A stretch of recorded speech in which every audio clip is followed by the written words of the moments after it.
नमस्कार, आप देख रहे हैं न्यूज वाणी और मैं हूं आपके साथ मानवी ठाकुर। शुरुआत करते हैं आज की खास खबरों से।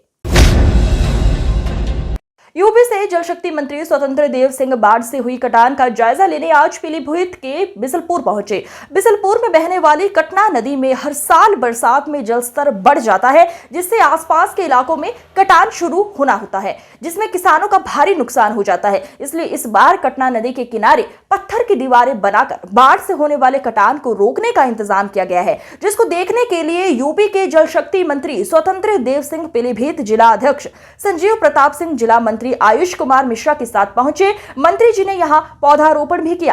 करोड़ की परियोजना का उद्घाटन किया गया है। उद्घाटन नहीं, कुल मिलाकर यह परियोजना हमारी शुरू हुई थी जी। और बाढ़ के पहले ये सभी परियोजना मेरी पूर्ण हो गई है जी। सिंचाई विभाग में माननीय योगी जी के नेतृत्व में। इसके पहले ये 3 गांव ऐसे थे कि जो कटान होता था, रोड भी कटान और गौशाला भी था। लेकिन इस परियोजना को कंप्लीट होने के बाद अब ये गांव भी तीनों बच जाएंगे, सड़क भी बच जाएगा, गौशाला भी बच जाएगा। लगभग इस जनपद के अंदर 6 परियोजनाएं हमारी बिसलपुर, पूरनपुर और सदर में मिलाकर लगभग 6-7 परियोजनाएं चल रही हैं। राज्य के अंदर 338 परियोजनाएं हमारी हैं, जो इस समय लगभग सभी परियोजनाएं उत्तर प्रदेश में पूर्ण के कगार पर हैं। बाकी कुछ बच्चे हैं जो पूर्ण के कगार पर, बाकी हमारे 100% 250 के ऊपर की परियोजना हमारी पूर्ण हो चुकी है। जनधन की हानि न हो, किसानों का नुकसान न हो, इसके लिए हम लोग रात दिन विभाग के कर्मचारी अधिकारी परिश्रम कर रहे हैं।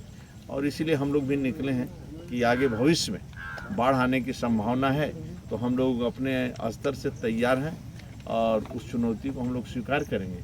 लेकिन माँ है, अपना पानी तो बहाव जैसा चलता है, तो गांव के सहयोग से और सरकार के सहयोग से हम लोग गांव को बचाने का कोशिश करें। सर, जो पत्थर की आपने इस पर बनाए गए हैं, इसमें सर कटान से रोकने के लिए इनमें कहने की नेटिंग की व्यवस्था होती है, नेट डाल के पत्थरों को रोका जाता है। सर, नेटिंग की व्यवस्था नहीं, ऐसे में आगे बाढ़ बढ़ेगी, पानी का जो करंट है बढ़ेगा, तो सर पत्थर इसके हटने की काफ़ी उम्मीद रहती है। उसके लिए सर क्या नेटिंग की व्यवस्था की जा रही है आपके द्वारा? नहीं, ये आपका समझ लो आसपास का जीवन बच गया है और ये हमारा लगभग ये पूरा सुरक्षित गांव कर देगा। जो ये परियोजना हमारी है, इस परियोजना से सुरक्षित हमारे अधिकारियों ने अलग अलग स्थान पर इस पर कहाँ बनना है, बोल्डर कहाँ गिरना है, किससे कैसे रुकाव हो जाता है, रुकावट हो सकता है, ये पूरे राज्य के नदियों का अध्ययन करने के बाद, गाँव का अध्ययन करने के बाद उसी हिसाब से निर्माण किया जाता है। आप निश्चिंत रहिए, ये तीनों गाँव बचेंगे, आगे भविष्य में भी बचे रहेंगे। इसके पहले भी जो बना था, लगभग वो एक तरह का वो सब की आयु 50 से लेकर 100 वर्ष होता है। नुकसान ना हो, कोई यदि उस पर न करे तो वहाँ कटान फिर दोबारा नहीं हो सकता है।